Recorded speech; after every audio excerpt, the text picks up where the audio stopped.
Hi everyone. Thanks, Tricia, for the introduction. It's great to be here. 2020. It's been an amazing year. There's no doubt things have shifted and got along. I've got some slides here to share with you and some information, particularly relevant to some of the challenges that you're probably feeling right now. So, without any further ado, some of the stuff I'm going to talk to you about is the landscape's changed since the beginning of the year, of course. How COVID's impacted on yourself.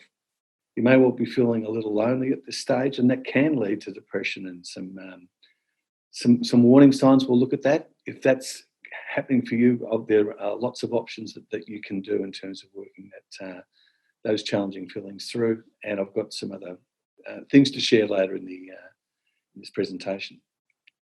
So just very quickly about me, I spent a few years working in government that got out and started my own coaching business, and I do a lot of presentations. I do a fair bit of work with men and also run mental health first aid courses, and I'm accredited in a few other psychometrics. So I quite enjoy the opportunity to help people be the best that they can be. And certainly with the challenges that are going on now, I think it's really, really important and to actually have some sense of what's happening.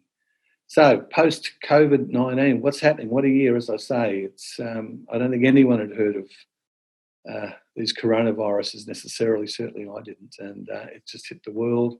We've all been impacted by it, and it's really thrown us off course everywhere. It's really quite challenging. I'm not sure if you've heard of the expression VUCA, but it basically means volatile, uncertain, complex, and ambiguous, and it suggests that's what we're going through right now in the world. We've gone from being stable to volatile, from things being relatively certain to now lots of uncertainty. Back, some years ago, things were rather simple. They're now quite complex. We did have some clarity about what was going on, but now very, very ambiguous. So VUCA is what it stands for, and that's been an expression now been hanging for a few years now, but certainly no more important than what's happening for us right now. Very, very, very challenging. I also wanted to put this up, the Kubler-Ross change curve, which is a lot of research was done by this lady, Kubler-Ross, some years ago, around how we cope with change and how we cope with challenges. And as the curve demonstrates, when things happen, and just think of COVID-19, a lot of shock. What's going on? Don't know what's happening. In many cases, denial. So our morale goes up because we don't believe it's happening and we still work away. The change doesn't go away and we get further frustrated about what's happening. And that can lead to depression or certainly very low moods and lacking in energy because it's not shifting the way that we want it to shift. The opportunities exist after we go through these challenging low moods where we can start to experiment with what's happening and our way in that particular world. We can make some real key decisions about how we're going to work in the new world specifically, and start to feel some more positivity around what's happening, and then integrate that into our life. But you think about any change that you've been through, often this Kubler-Ross change curve can really, really be helpful in getting a sense of, why am I feeling like this? Well, if you are, it's normal. Okay. So some years ago, this chap called Viktor Frankl wrote was in the concentration camps in the Second World War. He's a Jewish person, and he wrote a book called Man's Search for Meaning, and I think it's very, very relevant to what's happening for us right now. He highlighted in his book just a couple of quotes I've got here, which I think are really important, that there's three possible sources of meaning that we can have. One's in work, where we do something really significant. One's in love, where we can care for another person, and in courage in difficult times. And never was that more appropriate than right now in these COVID times. He also talks about that forces beyond your own control can take away everything you possess except one thing: your freedom to choose how you will respond to it. That particular sentence, your freedom to choose how you respond to it, is really relevant for what's happening right now with COVID-19. And another quote from within the book talks about, he who has a why to live can bear almost any how. We're being challenged like never before, but how you choose to respond to it is really, really important. So I'd like to share that one with you and get you to reflect on it. So let's just talk about the impact of COVID on you. Really, I'm sure you reflect on, what do you do next? What have I lost? How am I going to get through it? How do I operate in a COVID-19 world? What's going to happen for me in? What am I in control of? Stuff that used to be in control of isn't there anymore. What can you do? It's also been said that if we look back too far, it can cause us to get flat and depressed, and look forward too much, we can cause anxiety. What we really need to do is concentrate on the now, what's happening right now. So reflect on what's the impact of the pandemic been on you. Now, when we're going through a crisis, everyone can experience mental health problems. It doesn't mean that they become conditions, but everyone likely will at some stage of their life have some challenges in terms of how we approach it and work it through. For example, if we have some mild depression, it can become major depression. If we're feeling highly anxious, it can lead to anxiety disorders. If we're having trouble sleeping, it can lead to chronic insomnia. If you're constantly stressed, that can also lead to some anxiety, depression, some physical illnesses as well. If you're often feeling angry, that can become quite habituated. And if you drink too much, that can also lead to dependence. So mental health problems can become mental health conditions.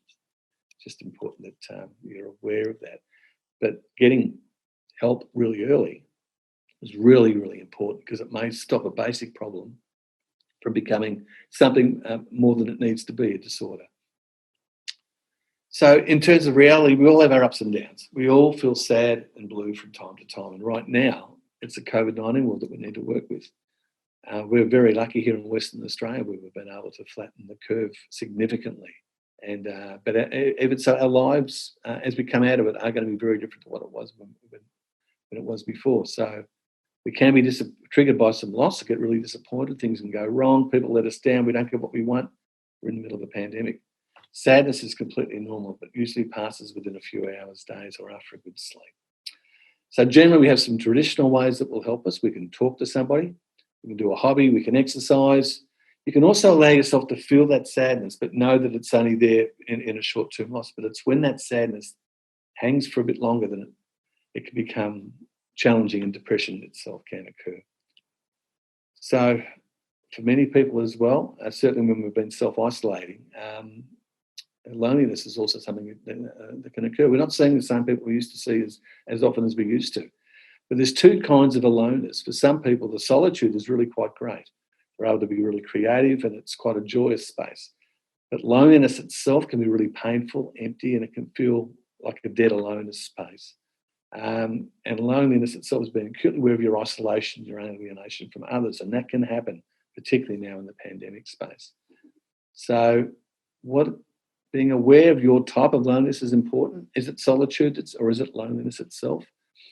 And what has the pandemic allowed you to do what you wouldn't normally do? I know for me, I've been able to exercise a lot more than I was before, going for walks each day, and that's been helpful. I've actually lost a couple of kilos, which I'm pleased about it, but it allowed me to do that because I was restricted from doing the work that I usually do. But if you're in distress, it's important to know that loneliness can lead to intense sadness and possibly depression. So what is depression? It's much more than a low mood. It's quite a serious condition. We can all feel sad and moody, as I mentioned, but depression is much more than fleeting, these feelings. It's very intense feelings, long-lasting. It can come without reason. And people with depression find it hard to function every day. It's been called the common cold of psychological disorders. It's one of the most common problems, and some stats around it are quite interesting. 1 in 20 Australians, 5%, are suffering from depression at one time. And that will probably increase as we come out of this first wave of COVID, but there'll be more mental health challenges that will happen for people as we come into the new post-COVID world. 15% experience a major depression at some stage in life, so that's 3 in 20. There's 264 million people that suffer from depression right now across the world, and about 1 million are in Australia. So it's significant. And for young people particularly, those feelings of sadness and happiness can outweigh your normal happy and excited emotions. And when you have depression itself, those sad feelings can become overwhelming, long-lasting, and impact on how you think, how you feel, and what you do. And these feelings can last months or even longer. So some symptoms. How do you know if you're feeling it like this? So you're feeling depressed. So split up into 4, and I got a lot of this information from the Beyond Blue website, which I recommend you have a look at. It's really very good. It's got some great supporting information on there as well, and I'll refer to that at the end of this cast. So feelings: being overwhelmed, feeling guilty, frustrated, unhappy, disappointed, miserable, sad. So your feelings are really important to acknowledge. If you're feeling that way, pick up on it. Your thoughts, if you're feeling like this, it's also some symptoms. If you think you're a failure, it's your fault, nothing ever good happens, you're worthless, life's not worth living, life would be better off without you. Certainly symptoms of depression there. Your behaviour, not going out anymore. Well, we're pretty restricted to going out right now, but nothing but more overt withdrawing from family and friends, perhaps relying on alcohol and sedatives, not doing your usual activities and unable to concentrate. And from a physical perspective, feeling pretty tired, sick, run down, muscles, headache, churning in the stomach is a really big indicator. Sometimes that things are on. Loss or change of appetite, significant weight gain or loss is also there. So again, some of this information is on the website, but gives you really good symptoms of depression. Some stats for young people, particularly, again from Beyond Blue. 1 in 35 young Australians between 4 and 17 will experience a depressive disorder. Okay, 1 in 7 young Australians do have a mental health condition, and 1 in 14 experience anxiety. I'm not talking about anxiety specifically right now, but that's also something that's a byproduct, absolutely, of what's happening here. The deaths by suicide in young Australians is the highest it's been in over 10 years. And suicide's the biggest killer of young Australians and accounts for more deaths than young people in young people than car accidents. 6 males and 2 females die in Australia every day. It's a significant issue you need to be aware of. And evidence suggests, importantly, that 3 in 4 adult mental health conditions emerge by the time you're 24, half by the age of 14. So this period of youth is really challenging, and often things can happen that if you're not feeling comfortable, you really have to do something about it. So what are the warning signs? Okay, this is a bit of a checkbox that will give you an idea of what the warning signs are of depression. For more than 2 weeks, if you felt sad or miserable or down for most of the time, or you've lost interest and pleasure in most of your activities, if that's an answer to yes to either or both those questions, then the following questions apply. Have you lost or gained weight? Have you had some disturbed sleep? Have you felt slowed down or restless or excessively busy? Have you felt tired or had no energy? Have you felt worthless or guilty, or felt guilty about things you shouldn't have to? Poor concentration, difficulty thinking, were very indecisive, or had recurrent thoughts of death or suicide? Add them up. If you've got a score of 4 or less, you're unlikely to have depression, but if you've got a score of 5 or more, it's possible that you may have. And if it appears that depression is a problem, it's really important to have a medical assessment and possibly a referral to a psychologist or a psychotherapist. Having thoughts of suicide are really, really serious. And if you're having those thoughts, urgent action is needed. You need to get in touch with your doctor, contact a 24-hour mental health emergency line or outpatients or accident emergency. And I've got some other references at the end of this presentation that will be helpful if that's what's going on. But if you are having thoughts of suicide, it's really, really important that you address that urgently. Causes, depression, a whole lot of different stuff as we indicated. Hormonal changes, some trauma. We're all going through the trauma of COVID right now. Being obese, genes, your personality, substance abuse, poor sleep, medical conditions, chronic stress, anxiety are all things that can cause depression. So right now, depression can be triggered by the result of 1 or 2 ways. Depression is really the result of one single factor, but the combination of a lot of things. It includes your own personality, your biology, your history, current life circumstances, recent stressful events, how you think about things. And depression in response to stressful life events is called a reactive depression. Marriage or relationship issues, social isolation, job loss, serious illness, physical disability, bereavement, divorce, loss of your reputation as well. Can all trigger things. Now, I've highlighted the ones that I've highlighted there are possible COVID-19 issues, social isolation, changing circumstances, stressful events, and how you're thinking about it. But the increased likelihood of depression with several things occur all at once within a short period of time can also lead to possibly feeling depressed. But the good news is there's lots and lots that you can do. Okay, fundamentally there's psychological support. You can do support groups. There's medication that's available if you see doctors. There's e-therapies. Reach Out is a wonderful website with apps that you can use on your phone. Lifestyle choices. Not too much grog, not too much coffee and Coca-Cola, but certainly exercising and having good food choices is really, really important. Lots you can do. Now, we'll go into some of that right now. So from a psychological perspective, that's often really helpful to helping the person recover and prevent recurrence of depression. And they use what's called cognitive behavioural therapy as one option in terms of assessing and supporting a depressed person. That will help change the way you think, change the way you react, address major sources of stress, work on resolving any interpersonal relationship issues, and make really important changes to your lifestyle and personal priorities. And even reflecting on your values as well, I think is really, really important. Who are you, what do you stand for, etc.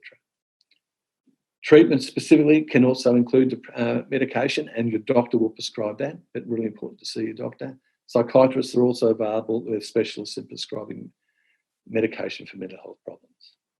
So that's one thing that you can do if you have depression. There's another thing that you can do in terms of managing it yourself. So often we've got to manage our own thoughts. If you get negative thoughts leads to a negative emotion, which can give you a negative perceptions, negative thinking, upset your mood, and possibly lead to depression. So that negative thinking spiral can happen. But what can you do to overcome it? We need to change our cognitions, which is how you think, and also change our behaviours, what you do. So in terms of how you think, when you become depressed, thinking often becomes really negative and really brings you down. But you need to challenge those self-defeating depressive thoughts and beliefs that may perpetuate that depression.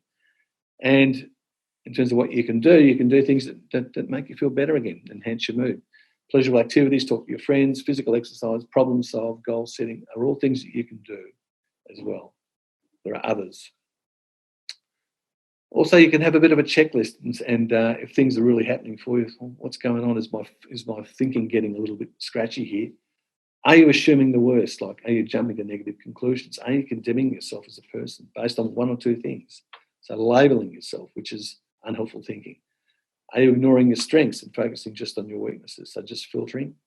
Are you focusing on the negative aspects but ignoring the some positives? As I said, for me, the positive aspect of being able to exercise. That possibly might be happening for you as well. Are you just seeing things in black and white? Well, there is a grey. There's not always this or that. There is grey in between. Are you blaming yourself for things that aren't your fault? Are you taking it really personally? Are you making gross generalisations on the basis of just a few experiences? So are you overgeneralising? And are you overreacting to something that isn't really all that bad? Awfulising. You need to check in with yourself, see how you're thinking. And if your thinking is challenging, you need to sit back and say, well, okay, I need to think about this. Is this real? You can also say to yourself, going back to Socrates' time, some Socratic questioning. Often we can think really poorly when we're depressed, and these questions help to evaluate what's going on. What are the facts? What's the evidence supporting? And our perceptions means thinking. What evidence contradicts your perceptions? Am I making any thinking errors? What's the alternative, more balanced view of it? There are things you can do to sit back and say, well, look, really, that's what I'm thinking, but am I really challenging my perceptions properly? Is that necessarily right? Understanding that while we're depressed, our thinking is often really highly error prone. Another thing you can do is structured problem solving. Look at the problem, what's wrong, and write it down. Work on what options are available. Look at the pros and the cons. Choose the best option. Look at the steps you can do and carry out the plan. Have some structure around the problems that you have in front of you. It can also be really, really helpful.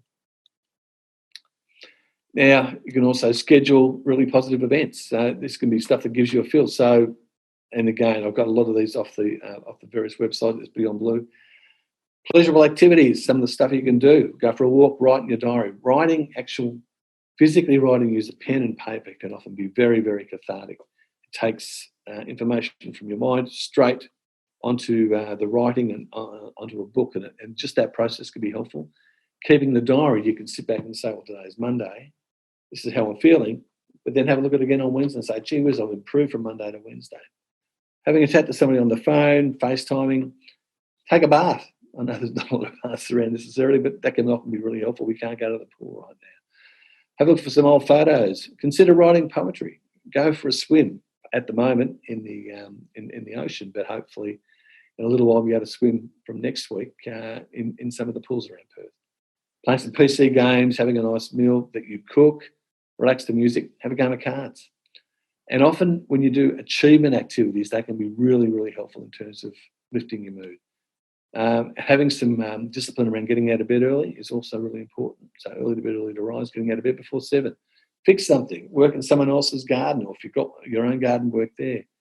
Finish off one of those jobs that you started, haven't really quite completed as yet. Go for a drive somewhere. Okay, work on that special project, write down a letter, as I mentioned, or thoughts or notes. Write a letter to your future self even can be really helpful. This is how I'm going, this is what's going on for me. Clean up your bedroom. It's often said that if you make your bed before you leave in the day, you're going to have it's often really helpful. It gives you some routine and some discipline. That cupboard that you've got in your bedroom or in your house is really messy. Clean it out. See what you can do. Go outside and kick the footy. Initiate some activity with friends, and of asterisk, this will help someone else. Often the very fact that you're helping somebody else can give you your own sense of achievement as well. Really, really helpful in terms of a positive event. So regular daily exercise can really help as you recover from depression, and it can't be stressed enough. That's particularly valuable. Stay away from alcohol and other drugs. It brings your mood down, and it isn't helpful at all in terms of working through depressive feelings and thoughts. Keep a daily schedule, work out the night before. Well, tomorrow I'm going to go this in the morning, in the afternoon, in the evening. Fill it out at the end of the day. How was your mood? Look at some of the triggers that affected your mood and think of some things that can be done and schedule in those pleasurable activities. So you might say, well, tomorrow afternoon I'm going to clean out the shed, whatever it might be, but schedule it and see if you do it and stick to your goal. It can be really helpful having some discipline around what's important. Plenty of sleep, can't stress that enough, is really, really important and vital to recover from depression. Good nutrition, regular meals, home-cooked meals are really, really helpful. Staying close to your friends, really important, and you can game with them and all the other things that you can do these days. That's fantastic. But staying close to your friends is important. But understanding in a COVID world, that's also very different now with the social distancing and the like. And at the moment, there's a restriction of 10 up to 20 people next week. But staying close is really important. It helps lift your mood. Now, I saw this the other day and I thought it was really important in terms of having a bit of a sense around what's the emotional pyramid that's happening. This lady called Susan David from the States starts from the bottom and works its way up. So gentle acceptance, we just accept what it is, compassion, be helpful to yourself, and be compassionate to yourself. Create some routine, which is what that schedule was I shared with you before, can really be helpful. Let go of what you can't control. Connect in a socially distanced, appropriate manner. Nurture those relationships. I've had Zoom conversations with my family who are scattered all around Australia, which has been wonderful. We haven't done that before. We're all there together, albeit on the screen. It was terrific. When it's over, and it will be, parts of the normal no longer seem useless, have some courage to reset what life's going to be looking like post-COVID-19. And that will then give you some wisdom in knowing that life's beauty is separate from its fragility. We are living in a fragile place, but we do have things that we can control. And consider this: acceptance, compassion, routine, connection, courage to reset, and wisdom. Just some thoughts for you to consider. And another way of looking at it is considering stream, as STREAM. So some social networking, really important. Some time out. When it does get too much, take some time out. I know when I first heard of the COVID was becoming more predominant and feeling really challenged about it myself, I completely changed, got rid of all the news that I was listening to and just listened to a bland radio station that just played stuff from 30 years ago, which was really helpful. Relax, mindful yoga. Do some of that stuff. Mindfulness is very, very helpful. Exercise, we've talked about before. Entertainment, board games, hobbies. I've a colleague who started to do build model airplanes and hadn't done that for about 30 odd years. And even doing that stuff is really helpful. Look at some alternative thinking. Being uncertain can make it really stressful and tense. Question yourself, is what you're thinking unreasonable? And activate. Then sit back and look at yourself and say, well, really. And also be mindful of others. We're all going through this together. You've heard that before, but it's absolutely true. It's a short-term situation that can be overcome if we work together.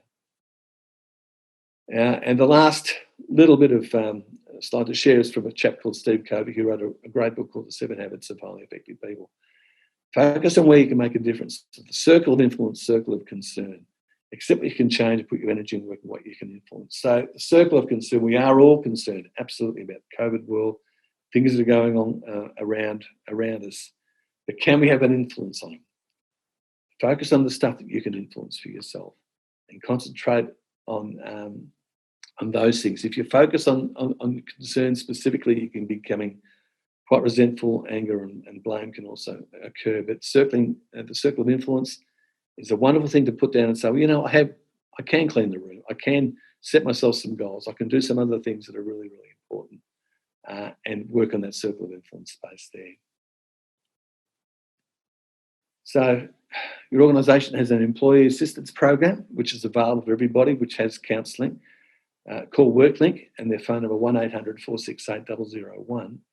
Now, that's a free service for employees and apprentices and for the first 3 consults. Please engage with them if you feel you need to. They will also be really helpful.